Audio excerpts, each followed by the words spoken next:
ஆளுக்கு கட்டை எடுத்து என் கூட வாங்க. நான் வெட்டும் போது என் கூட சேர்ந்து அடிச்சு காலி பண்ணுங்க. இதுதான் எனக்கு உங்களுக்கு முதல் டியூட்டி. வாங்க. நான் இதுக்கு முன்னாடி இந்த மாதிரி ஒரு மீட்டிங்ல பேசினது 2011 வருஷம். நல்லா மாட்டிக்கிட்டேன். இந்த ஆளு இருப்பான்னு தெரிஞ்சிருந்தா அடுத்த ஊர்ல இறங்கி நடந்தே வந்திருப்பேன். வாங்க. நம்ம எங்க போனாலும் கட்சி விட்டு எடுத்துடுறாங்களேன்ட்டு பார்த்து ஒரு சேஞ்சுக்கு 10 வருஷம் ஆனா பிஜேபிங்கிற கட்சியை வெளில விட்டு நான் வந்துட்டேன். அண்ணே, கும்பாபிஷேகம் பண்ணணும்னு முடிவு பண்ணிட்டீங்க. அத ஊருக்கு வெளியே வச்சு பண்ணுங்க. கூட்டத்துல வச்சு பண்ணிடாங்க. யாராவது மேல அதிகாரி ஊமத்துல எங்க கேட்டா ஒரு கலவரத்தை வித்தியாசமா அடக்க போயிருக்காரு சொல்லு. அவங்க எதுக்காக என்ன கட்சி விட்டு எடுத்தாங்கன்னு தெரியல. சில சமயம் அளவு கடந்த நேர்மை இருந்தா கூட எடுத்துருவாங்க. ஆனா நான் பாரதிய ஜனதால இருந்து வெளியில வந்ததுக்கு காரணம் நிறைய இருக்கு. இதுக்கெல்லாம் யாரு காரணம் தெரியுமா?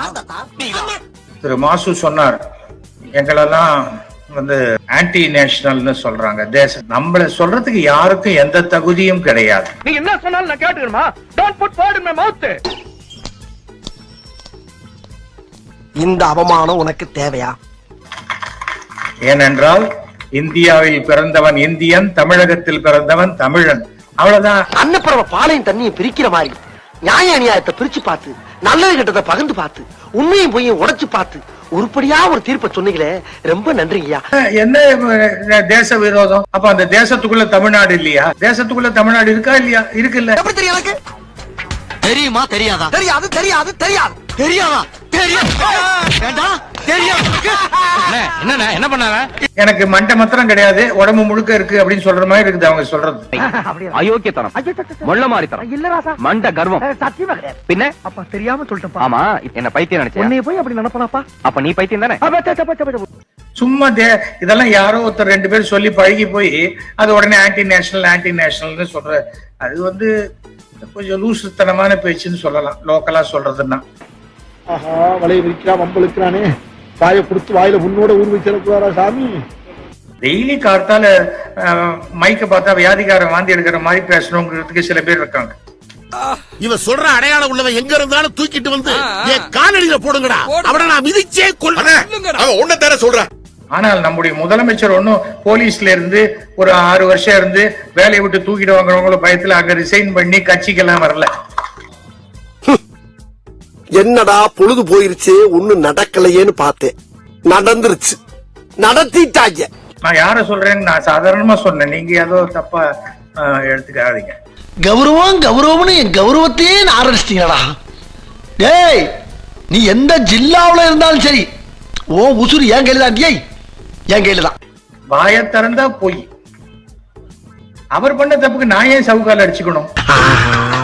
கண்டு விட்டாளையா, சூட்சமத்தை கண்டு விட்டாளே. என்கிட்ட வந்து என்ன கேள்வி கேட்கிறான்? ஆனா அப்புறம் தான் பார்த்தேன், உலகத்திலேயே வலிக்காத சவுக்கு கோயம்புத்தூர்ல தான் பண்றாங்களாம்.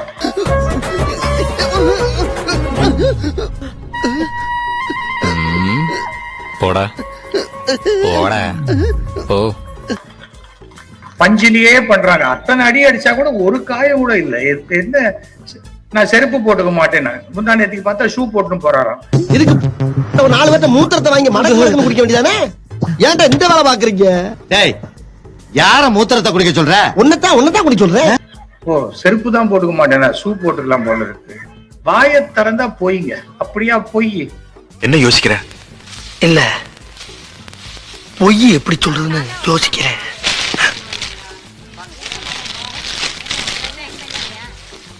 அதோட வேடிக்கை, உலகத்திலேயே மிகப்பெரிய ஜோக் என்னன்னா, இந்த கடந்த தேர்தலில் 40 தொகுதியும் பாஜக தோற்கும்னு நான் தான் சொன்னேன்.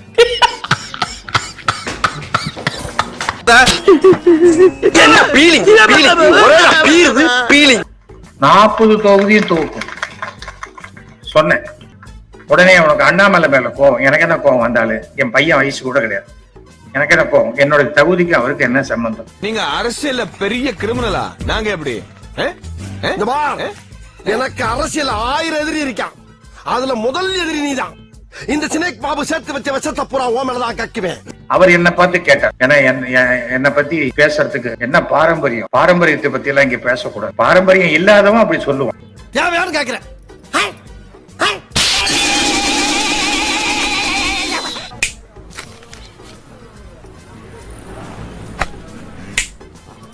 எனக்கு பாரம்பரியம் இருக்கு. எங்க அப்பா 86,000 பாட்டில் ரத்தம் சேமித்து கொடுத்தவர். எனக்கு தெரியும், உனக்கு தெரியுமா தெரியாதான்றதான் என்னுடைய கேள்வி. ஆஹா, இவங்கிட்ட மாட்டிக்கிட்டு லூசு இல்லைங்கிறத விட பேசாம லூசுன்னு ஒத்துக்கிட்டு உசுரோட ஊரு போய் சேர்றதுதான் நல்லது. இந்தியாவிலேயே முதல் முறையாக ரத்த தானம், கண் தானம், குழந்தைகளுக்கு ஏற்படக்கூடிய சர்க்கரை குறைபாடுக்கு 20 நிமிட குறும்படம் எடுத்தது எங்க அப்பா தான். ஃபர்ஸ்ட் நான் தான் அதுல நடிச்சேன். அது உலகம் முழுக்க திரையிடப்பட்டது.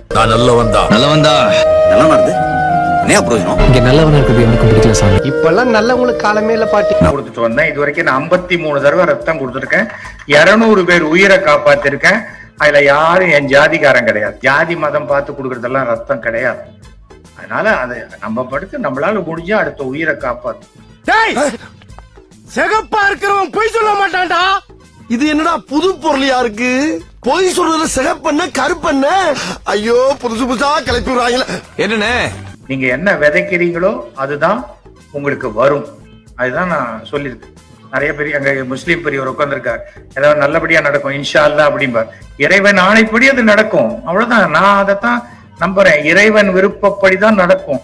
இறைவன் என்னை உயர்த்தி வைக்கணும்னு சொன்னா அண்ணாமலையில எந்த புழுக்கையாலேயே என்னை தொடக்கூட முடியவே முடியாது. டேய், என்ன ஒரு இங்கிலீஷ் கான்வென்ட்ல சேர்த்திருந்தேனா இன்னைக்கு என் வாழ்க்கை எங்கெங்கயோ போயிருக்குடா. கேவலம் இப்படி அரசியல் பண்ணி பொழைக்கக்கூடிய புரோக்கர் தொல்லை கொண்டாந்து விட்டேடா. இதுக்கெல்லாம் யாரா காரணம்? யாரா காரணம்? கேட்க கூடாதுன்னு இருந்தடா. இப்ப கேக்குறேன் சொல்றா.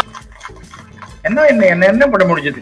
என்னை தூக்கணும் சொல்லி 5 தடவை 6 தடவை 7 தடவை டெல்லிக்கு யாரோ வாங்கி கொடுத்த டிக்கெட்ல போனாரு. ஏன்னா அவர் குடும்ப செலவை யாரோ கொடுக்குறாருன்னு தான் சொன்னாங்க. அதனால அவருக்கு டிக்கெட் வாங்க காசெல்லாம் கிடையாது. போற போக்குல அவங்ககிட்ட இருந்து வீட்டையே எழுதி வாங்கிட்டு போட்டிருக்கேன். அதான் என் லட்சியம் ஆஃப் இந்தியா. எது அடுத்தவனை ஏமாத்துறது ஒரு லட்சியம்? கூட துணைக்கு இந்தியா வேற சேர்த்துட்டியா? லட்சியமோ லட்சியம்டா சாமி. அப்படி போனார் அவர். கடைசியில் என்னாச்சு? என்ன எடுக்க முடியல. என்னுடைய மெம்பர்ஷிப் கார்டு முடிஞ்சது. அன்னைக்கு தூக்கி போட்டேன். தூக்கி சும்மா போடல. மோடி அவர்களுக்கு 8 பக்க கடிதம் எழுதி நான் ஏன் விலகிறேன்னு சொல்லி எழுதிட்டு வழியில வந்தேன். இத மட்டும் நான் போலீஸ்ட காட்டினேன்னு வச்சுக்கேன். என்னையா லெட்டர்ல ஒண்ணும் காணோம்? என்ன எழுத்து கண்ணுக்கு தெரியலையா? ஒண்ணும் தெரியல. ஆப்பு கண்ணுக்கு தெரியாதடியோ. எதுவுமே இல்ல. சும்மா டெய்லி கார்த்தால் எழுதோன்னு இந்த அரசு சரியில்லை, ஆட்சி சரியில்லை, அரசு சரியில்லை, ஆட்சி சரியில்லை. இது எல்லா இதுவும் 2026 மே மாசம் அடங்கிடும். அவரை நான் எப்ப அடிக்கணும்னு எனக்கு தெரியும்டா. நான் அடிக்கும் போது அவர் பேசவே மாட்டாரு. பேச மாட்டாளா? என்னடா சொல்ற? ஆமண்ணே, நான் அடிக்கும் போது நீங்க பேசவே மாட்டீங்க. கம்முன்னு இருப்பீங்க.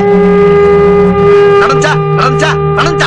அரசு சரியில்லையா, ஆட்சி சரியான ஒத்த ஆளுங்க 6 கோடி பேர் பேசுறோங்கிறாங்க. எங்கடான்னு பார்த்தா அந்த கோடியில ஒத்தேன், அந்த கோடியில ஒத்தேன், அந்த கோடியில 6 கோடி பேர் உட்கார்ந்து பேசிட்டு இருக்காங்க. டேய், எனக்கு இது வேணும், இன்னும் வேணும்டா. ஆரம்பத்திலே உனக்கு அறிவு இருந்திருக்கணும். இப்ப வருத்தப்பட்டு என்ன பிரயோஜனம்? சரி வா வா வா வா வா வா வா வா. என்ன கழுதையை கூப்பிடுற மாதிரி கூப்பிடுறா? அது என்ன பிரயோஜனம்? ஒரு பூத்து கூட இல்லாத கட்சி எங்க கூட எல்லாரும் வந்து சேர்ந்துக்க ஆசைப்படுறாங்கன்னு சொன்னா உலகத்துல எங்கேயாவது அவ்வளவு வேடிக்கை நீங்க பார்க்க முடியுமா? சரி அதுக்கு இதுக்கு சரியா போச்சு. அண்ணாமலை அவர்களை நகைச்சுவை சக்கரவர்த்தின்னு கூப்பிடுறான். ஏன்னா வார்த்தைக்கு வார்த்தை சிரிப்பு வர மாதிரி பேசுறது நமக்கு முடியாது. அவ்வளவு தூரம் ஏர்போர்ட்ல இனிமே நான் பேட்டி கொடுத்தா என்ன கேளுங்க அப்படின்ட்டு அதை ஒரு பேட்டியா கொடுத்துட்டு போறாரு. என்னாச்சு? இல்ல நீயே இவ்வளவு கேவலமா இருக்கேன்னு சொல்ல வர்ற. ஒத்துக்கிறேன். வாழத்தர எந்த விஷயமுமே அப்படிதான். வாட்ச் பில் இன்னி வரைக்கும் கொடுக்கல. ஏங்க தெரியாம தான் கேக்குறேன். இதெல்லாம் ஒரு பழப்பா? என் கையில வாட்ச் இருக்கு, கேளுங்க. இது டைட்டன் வாட்ச். எந்த கடையில வாங்கினா என்ன எல்லாம் சொல்லுவேன். இது ஒண்ணு ஃபாரின் பிளேன்ல இருந்து எடுத்தது.